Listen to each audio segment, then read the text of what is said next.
Right, two fairly deep exposés to come. And this next one is something I wanted to cover in deeper detail for a while.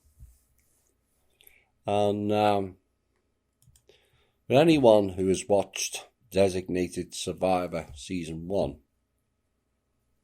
it will reveal the hidden shenanigans that goes on in the world of politics. A seedy world of backstabbers, egotistical clowns, and zero in the way of looking after the people, only serving themselves.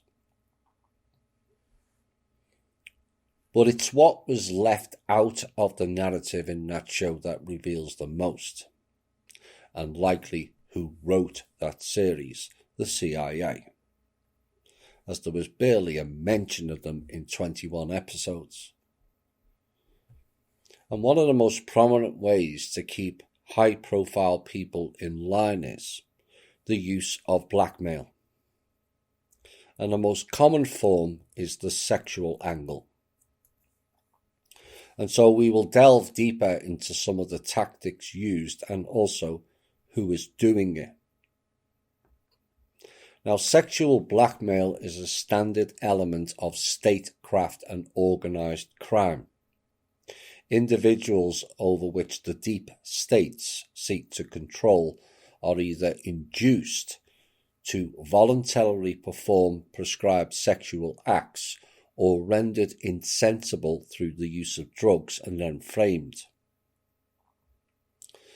Scopolamine or substances similar in effect might be used. And what they do, they then set it up to record whatever act is taking place with secret cameras. And once compromising recordings have been made, they are used to blackmail people, facilitating the covert subversion of public organizations by deep state operatives. Now, the official narrative on this subject, as there is little discussion of sexual blackmail in the commercially controlled media, because they too are under the blackmail threat, is why. On the presumably relatively rare occasions when sexually compromising material is released that features public figures, its sources tends to go undiscussed or undisclosed, as does the reason for its release. Now, what we know is the reason is faction fighting, or a sacrificial lamb to protect higher-ups. Now, connections to similar cases are rarely made, and on the topic of sexual blackmail is rarely, if ever, placed in context. And what they mean by that is they make statements, but don't produce the facts. And coverage instead remains firmly on the smaller picture, for example, speculations about individuals' sexual proclivities, and revealingly evidence in which other contexts might be considered actionable is often not deemed sufficient for prosecution, allowing for the story to be quickly dropped once it has received its desired effect. That's how the media work. It's all sound bites. And it's just like the Epstein story. Allegedly, he died in August 2019, and yet, curiously, has never had a funeral. Even more curious is why the media no longer mentions it. Of course, in the UK, Prince Andrew went under the microscope, but in stepped fake Harry and Meghan to provide a convenient and deliberately explosive story of their own, and the Prince Andrew story is now forgotten. The research element of this, it always goes back to the three letters. In 1953, the CIA started Operation Midnight Climax, which covertly filmed unwitting people's sexual encounters with prostitutes as part of its research into the effects of drugs such as LSD, which they supplied, and into clandestine recording technology. Well, that does shock me. I have to say, I never expected them to be involved in this type of sordid escapades. Did that sound a bit too sarcastic? It was meant to. The modus operandi. The first step in a sexual blackmail operation is to choose the target. These tend to be people with important decision-making roles and predominantly male. Surveillance can reveal their sexual orientation, which is factored in when choosing suitable bait. Now, what I know after that is then the CIA send in their MK Ultra Monarch agents to engage in whatever they wish to set up and to bait the target. Sexual sting operations. Blackmail is the use of compromising recordings is obtained to control the subjects through the threat of exposure. And Sybil Edmonds alleged in 2017 that Jan Schakowsky had been set up for this type of blackmail, though she says she has not seen the evidence that Schakowsky complied. And this is to be distinguished from the obtaining of a recording in order to expose it, for example, to induce a resignation, which is more properly described as a sexual sting operation. Venues. Where do they take place? Well, in the past, effective recording required a prepared room equipped with microphones and hidden cameras to ensure reliable depiction of the sexual acts. UK groups had regular venues to carry out such operations, reportedly including Kincora Boys Home, the Elm Guest House and Dolphin Square. US venues are rumoured to include Washington's Embassy Row and at least one of Jeffrey Epstein's private islands. Technological developments allow for easier gathering of blackmail material. Now, what I can add to that is it should also be known that the CIA runs most of the top chain hotels in America and also some motels as well, like Super 8.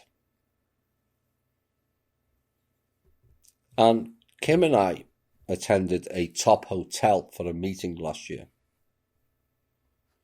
Very busy hotel, particularly for that time of the year.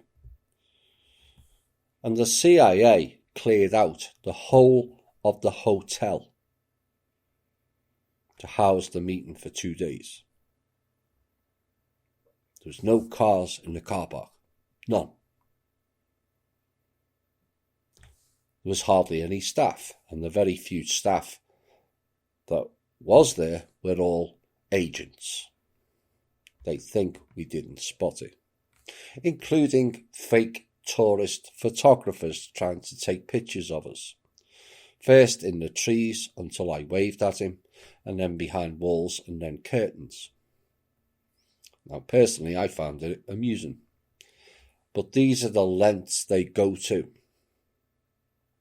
But perhaps that particular group need more training in stealth mode. Drugs and peer pressure is the next phase of it. Spooks and diplomats should be well aware of this tactic, as drugs such as alcohol, cocaine, benzodiazepines, aphrodisiacs or scopolamine may be administered to lower self-control and or impair memory. Peer pressure from compromised individuals is another vital element, for example, who may induce colleagues to drinking with them at social functions. The next topic is called coordinated subversion, where individuals are fully blackmailable. Their decisions are controlled by whoever they believe holds the evidence of their entrapment. And this provides a means whereby they can be induced or set aside personal animosity and coordinate their efforts. Indeed, a public conflict between individuals and so groups can work as a screen for covert collaboration, a bit like the Republican and Democrats. It's a covert collaboration. And it stands to reason that this system of subversion is employed all over the world and most heavily in Western Europe and North America, where the white male is shaping the political processes, according to the document. Interesting racial line thrown in there. The white male is shaping the political processes, when actually the truth is it is the sub-grey males shaping the political processes. Hierarchy is the next topic. Institutions with vested decision-making in a few senior individuals, i.e. hierarchies, are particularly vulnerable to subversion by blackmail, since only a few people need to be compromised. And where advancement up the hierarchy is accompanied by increased privileges, for example, a higher salary, the compromised individuals and their compromisers have a mutual self-interest in their advancement up the hierarchy. In other words, someone wants to get to the high office, they will use these tactics. Evolution.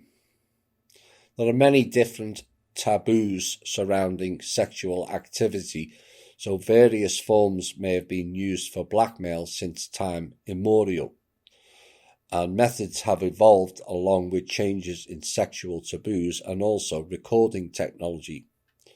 Now, in the modern era, recording devices, particularly cameras, have boosted its effectiveness, and copies of these recordings may or may not be given to the victims, and the threat of their exposure may or not be made explicit.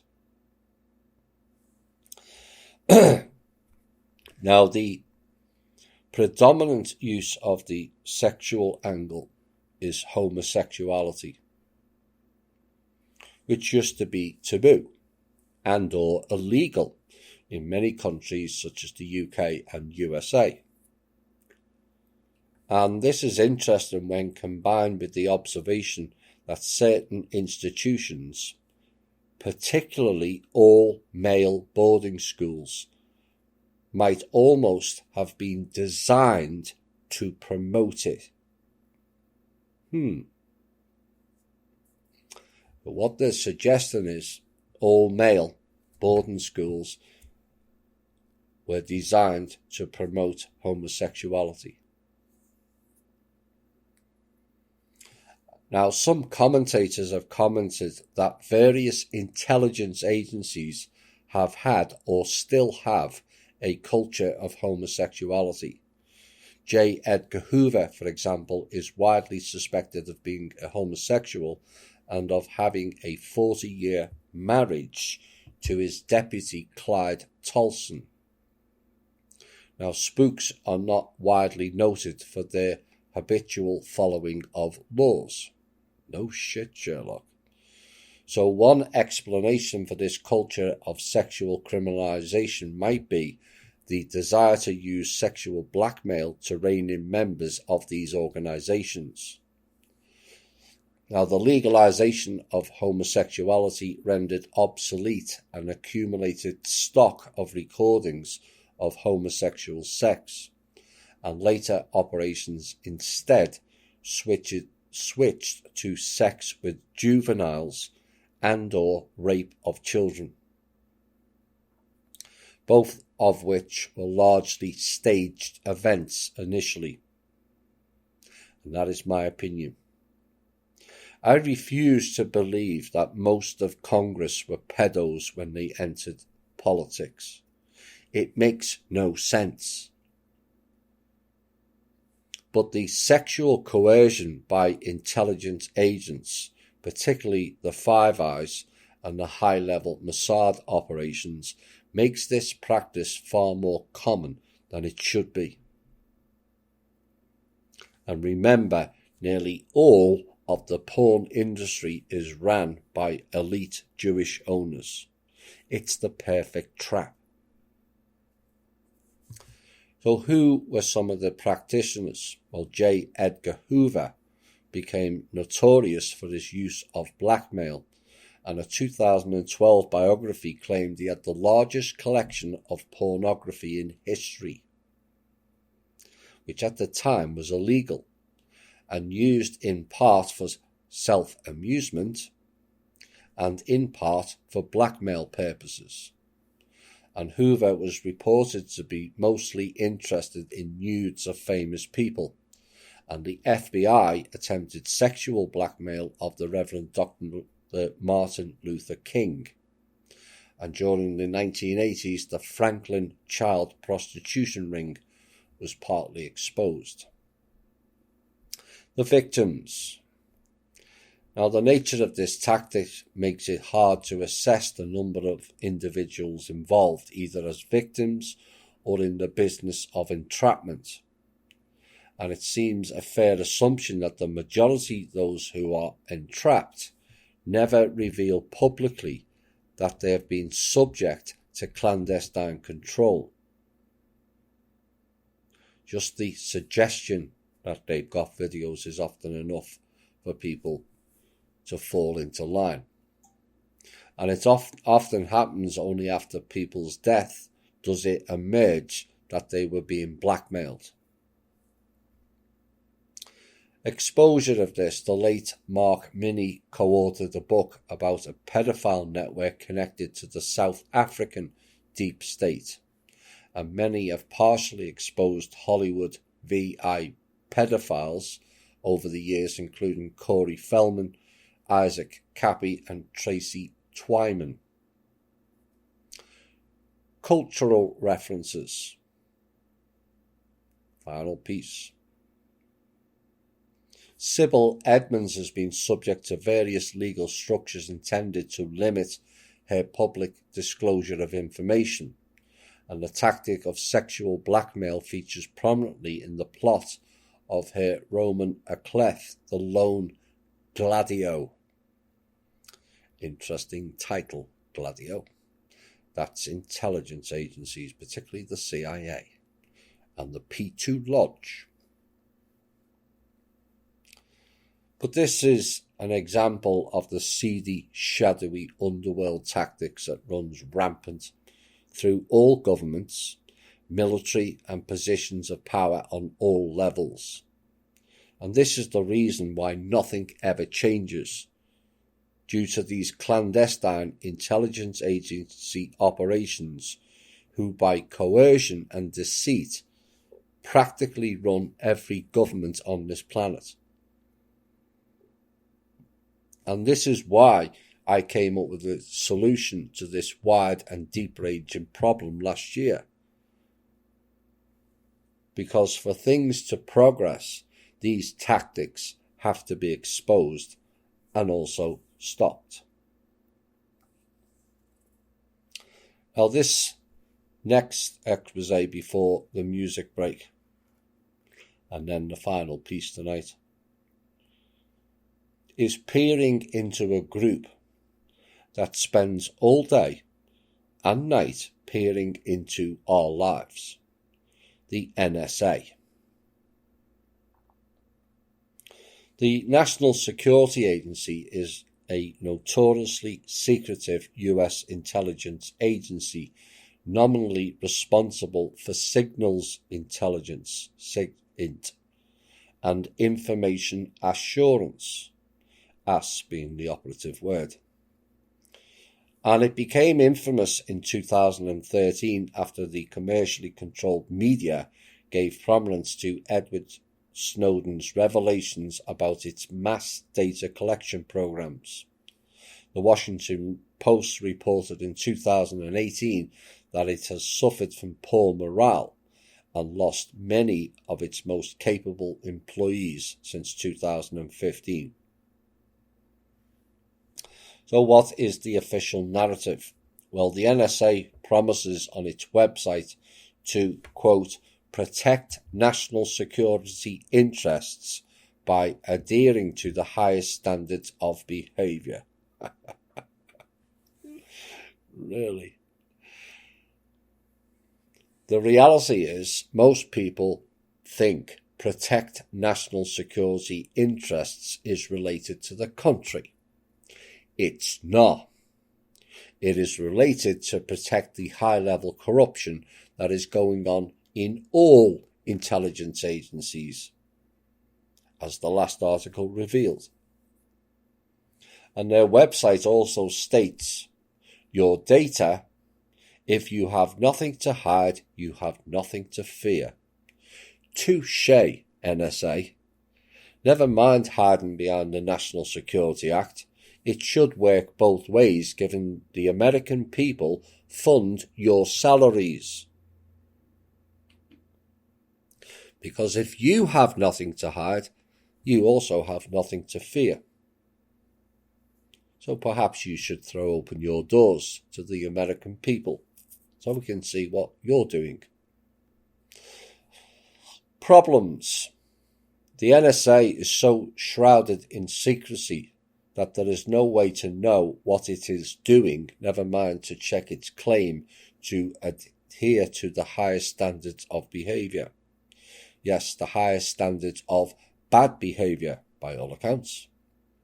For example, in 1964, the US Congress passed a great majority a bill giving the director of the NSA the power to fire at will any employee without due cause, leading the Washington Post to write at the time, this is the very definition of arbitrariness. And it meant that an employee could be discharged and disgraced on the basis of anonymous allegations without the slightest opportunity to defend themselves. And the NSA is completely controlled by the US deep state. And rather than defending US citizens' data by publicising flaws found in computer code, for example, it has long been using zero-day exploits for its own purposes, and in 2014 was specifically authorised to do so by Barack Obama. Now, the NSA has denied that it was aware of the Heartbleed bug, but other sources report that the agency used it regularly for years and decided to not warn anyone else that their data was at risk. Whistleblowers. The agency had several whistleblowers throughout the years. Most were harassed for dissent or going public. Kirk Wiebe, William Binney, Mark Klein, working for AT&T, Thomas Drake, Russ Tice, and also Edward Snowden. The activities of the NSA. John Perkins wrote in Confessions of an Economic Hitman that he was recruited by Einar Grieve, the NSA liaison officer, and his book was so popular that in 2006 it prompted an official denial by the US State Department, which claimed that Perkins' claim was not credible because the National Security Agency is a cryptological, code-making and code-breaking organisation, not an economic organisation. They lied. They are economic because they created crypto. Now, little was known publicly about the NSA's activities at the time of his counterclaim, but subsequently leaks and whistleblowers have shed more light on them. Cyber terrorism. The NSA is probably the most advanced and active group worldwide in the area of cyber terrorism, and the reason for that is because they are a subsidiary of the GCHQ in England, is why. And Bruce Schneier observes that the National Security Agency is lying to us. Go figure. And he said, we know that because data stolen from an NSA server was then dumped onto the internet.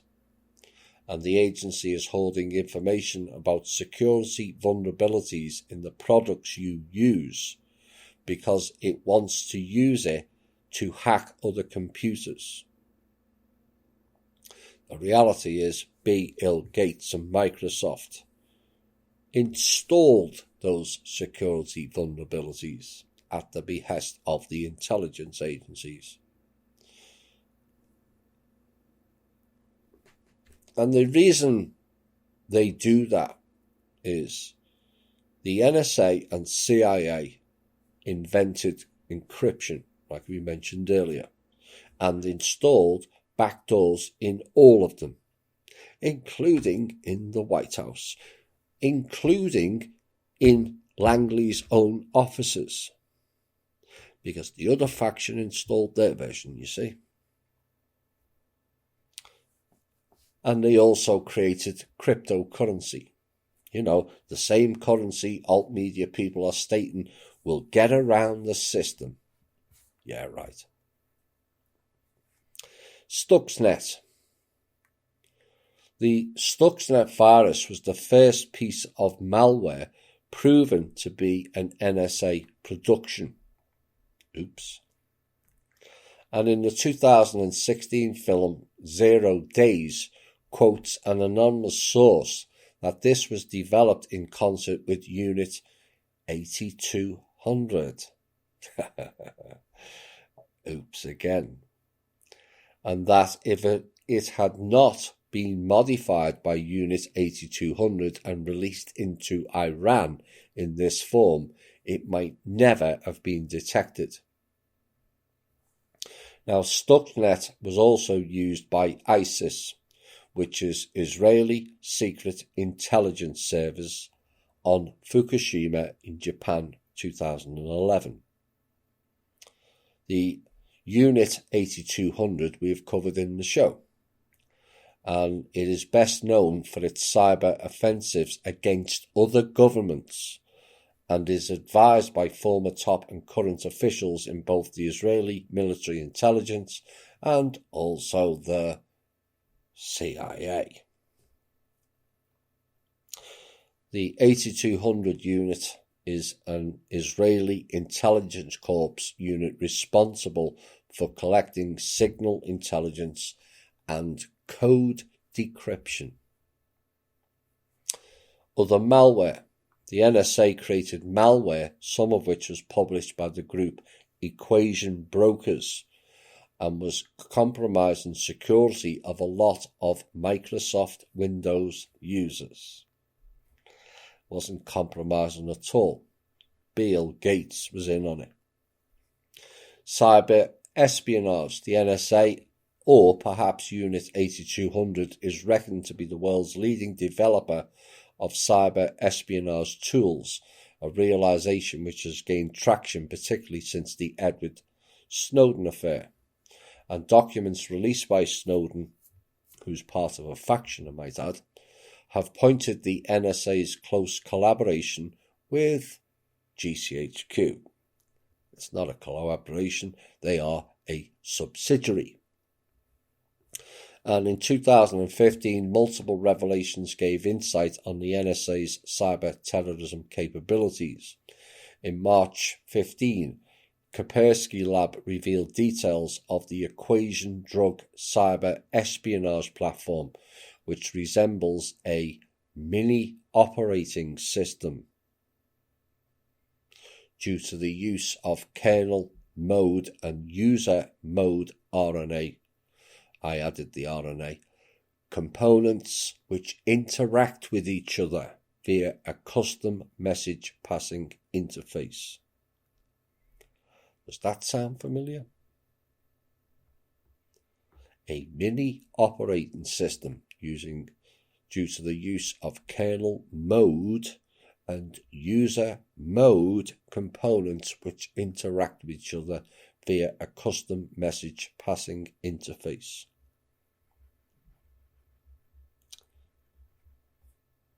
Now you understand.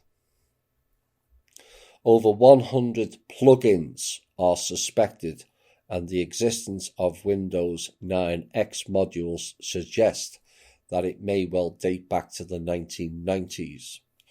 Its connection to the NSA is currently somewhat tenuous, resting on text strings, time zone, and file stamp data, though considering the platform's sophistication, no alternative teams of developers have been suggested. Mass surveillance. During the Cold War, the NSA watch list included anti-war activists and civil rights leaders such as Martin Luther King and Whitney Young, as well as Senator Frank Church. Well, I never. That is because Frank Church, remember, exposed Operation Mockingbird done by the CIA is why.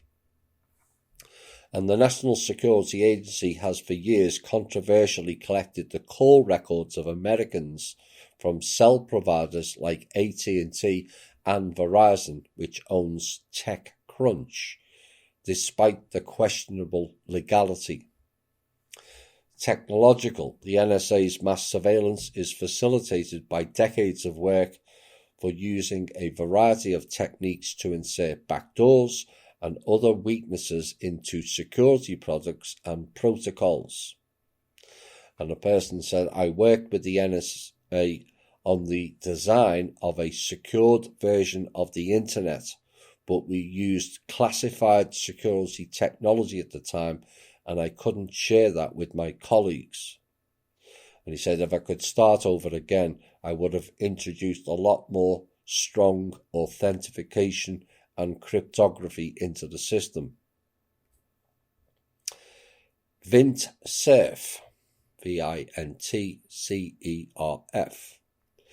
April 2014, wanted to make the internet secure from the start, but secrecy prevented it. And in 2004, a division of the NSA called the National Tactical Integration Office fitted a 62-foot diameter airship called the Hover Hammer, replete with eavesdropping devices. Then came the death of the UN Secretary-General Dag Hammarskjöld. In Susan Williams' book, Who Killed Hammarskjöld, it points to the existence of NSA radio intercepts of warplanes in the area in which the UN Secretary-General Dag Hammarskjöld plane crashed in Africa. Now, the details of that are still top secret after over 50 years. And she suggests that this may be due to involvement in a shoot-down by Jan van Rysegem. The exposure in 1971, Perry Felwak, the first NSA whistleblower, stated that there is a lot of corruption too, and quite a few people in NSA are into illegal activities of one kind or another. And it's taken to be one of the fringe benefits of the job of working with the NSA. Illegal activities. And Perry says, enhancing your pocketbook. Practically everyone or everybody is into some kind of smuggling within the NSA. And like I said earlier, that is why they have the National Security Act, to protect them, not us. Because when the investigation comes up, they will not release documents that incriminates them or any other agency. They just cite national security. So like I said, the National Security Act is not protecting the country. It's protecting these intelligence agencies and what they're up to. There was also a cancelled investigation, probably using sexual blackmail, I might add, to tie the two stories together, by the US DOJ, Department of Justice. The US Department of Justice spent over a year looking at the possibility of indicting the NSA after it was revealed that Richard Nixon had instructed the agency to spy on anti-war protesters. And they concluded that such a prosecution would result in too many secrets being revealed in court. See, I told you. They cited the National Security Act on that so they would not reveal any evidence. So they created FISA, F-I-S-A, in an effort to prevent future US presidents from using the NSA for domestic political purposes. Well, that didn't last long, did it? And James Bamford states that this was ineffective because of the ease of subversion of the FISA process. Yeah, they just used sexual blackmail. The Edward Snowden affair. The former NSA contractor Edward Snowden collected a series of documents which revealed wholesale illegal data collection by the NSA, shunning anonymity, stating that he had done nothing wrong, but was acting in the interests of the US people and the NSA. Snowden began to release a long series of tranches of the documents through the commercially controlled media, which tells you it was a faction piece. And the NSA claimed in October of 2014 that they could not legally inform Congress whether they were collecting data on them, since to do so would violate the law. And there it is again, using the National Security Act to cover it up. And in February 2014, after legal challenges to their data collection program, the NSA suggested that it might be legally obligated to expand the data collection program to avoid potential charges of destroying evidence, which they will never show, because that comes under the National Security Act, you see. Mass surveillance. Following James Clapper's flat-out lie to the US Congress about data collection, key NSA personnel have repeatedly lied about its mass surveillance programs, first by denying their existence and later by making wildly exaggerated claims about the effectiveness of such data collection in preventing terrorism. And in 2014, it was revealed that the NSA collects nearly all the telephone calls made in the Bahamas and also Afghanistan and also America and several other countries. That's how they get round the country law, which we will reveal shortly. Brian Patrick O'Callaghan, in February of 2014, a 36-year-old Brian Patrick O'Callaghan was the chief of NSA's Korea division. See, it's not just America. Whose attorney also said he was involved in a high-profile rescue of US Army prisoner of war Jessica Lynch and was charged with first-degree murder and child abuse. So what are the relationships with other intelligence agencies? Well, I never. GCHQ.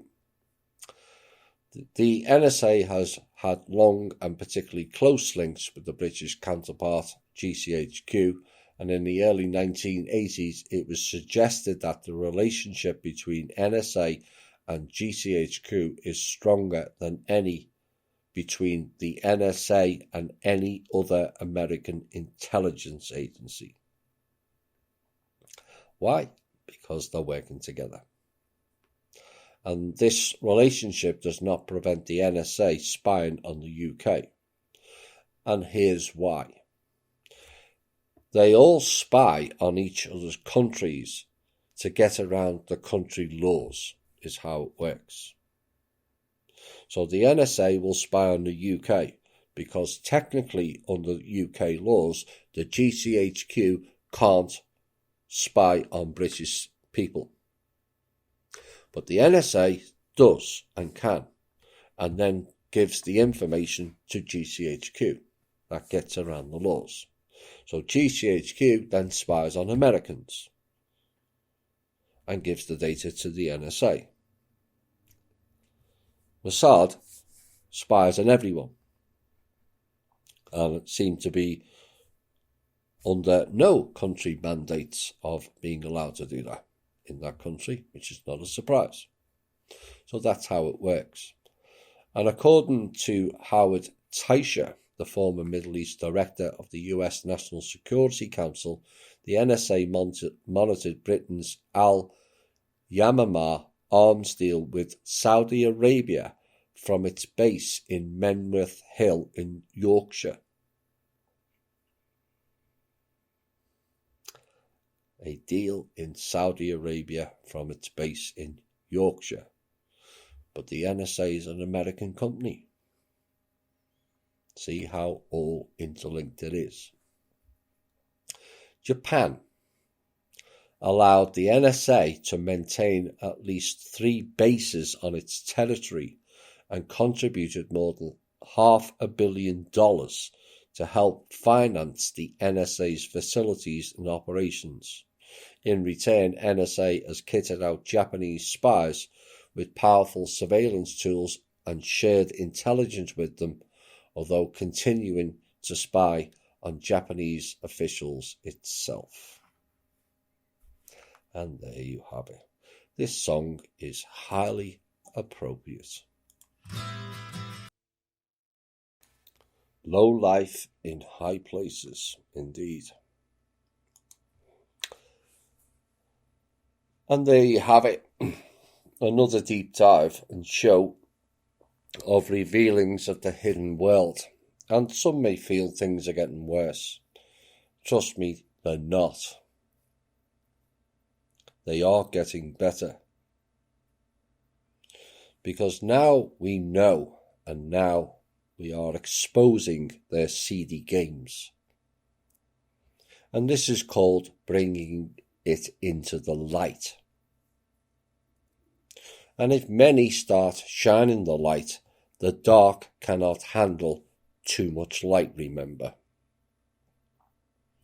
We are just over a year now into the day of the Svarog, a period of space-time that allows the light to see better the dance of the dark,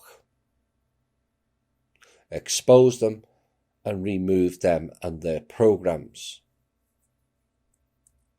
That is what is unfolding.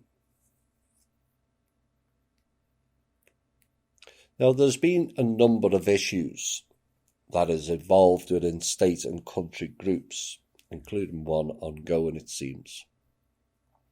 And it matters not which group, but I see patterns, and the repeat pattern for the last 3 issues, and some before is, 1 or 2 members making allegations or slandering me. And I want to use those pieces and turn it into an observation test of how we react to things.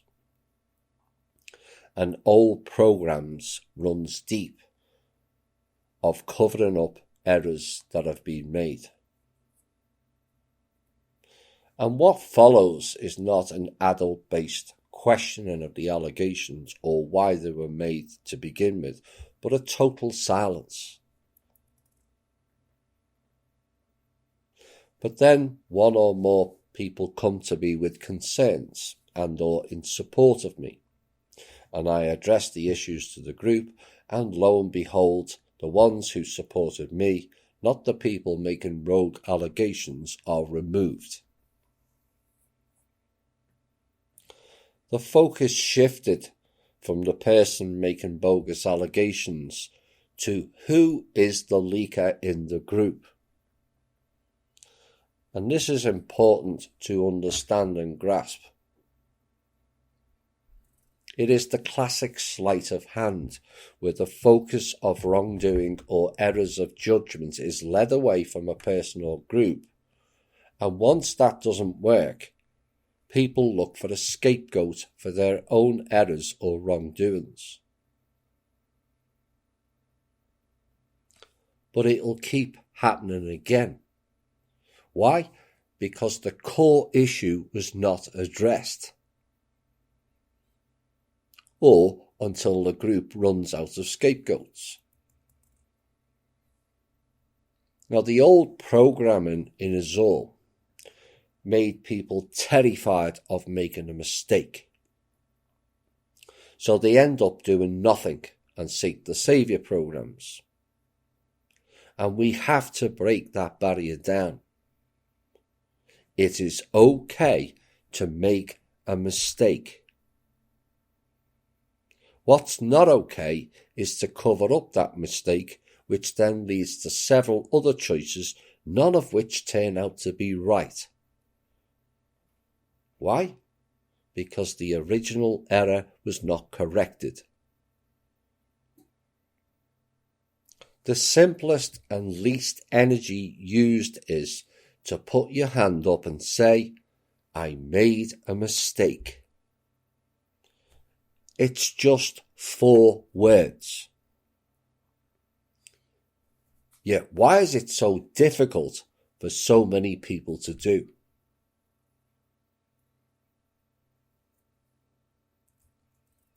So because people did question or support on my behalf, they are now removed from those groups. Is that really the best humanity has to offer in the way of solutions going forward? Attacking the whistleblower is a common theme in the alt media, not the actual information. Attacking the people who do the right thing is not how humanity will move forward either. And we have to learn to think differently, as the issues that followed the pattern was always replicated with the same result and the wrong result. We all make mistakes, but you never fix a mistake by making another mistake to cover up the first one. It's a slippery slope. And it's something I'm asking all members to think about, as too often we get into the emotional attachment of the incident and the desire to cover up that person's error. And it leads to more errors covering up the one error of judgment. Now, recently we have added a number of former Team Bubba members. They made a mistake and held their hands up. And I allowed them back in the group, because that is the adult way to address things. And the issue is we must learn to nip issues in the bud at the first source, not spin wheels and narratives due to an oversight, because that is how your own life gets messed up or filled with pointless circular arguments and distractions. And we have to get away from attacking the whistleblower and dealing with who was the real problem. And this is nothing to do with the individuals involved. This is an old program issue we all must address ourselves. And it is a part of the shadow and inner work. And it's something we all need to ponder on deeply. Going forward, we have to learn to protect each other and look after each other. We are all we have got. And deal with those who wish to attack us as one. I'll see you all tomorrow on the Zoom call. This has been the Truth, Honour and Integrity Show. My name's Thomas Williams, and bye for now.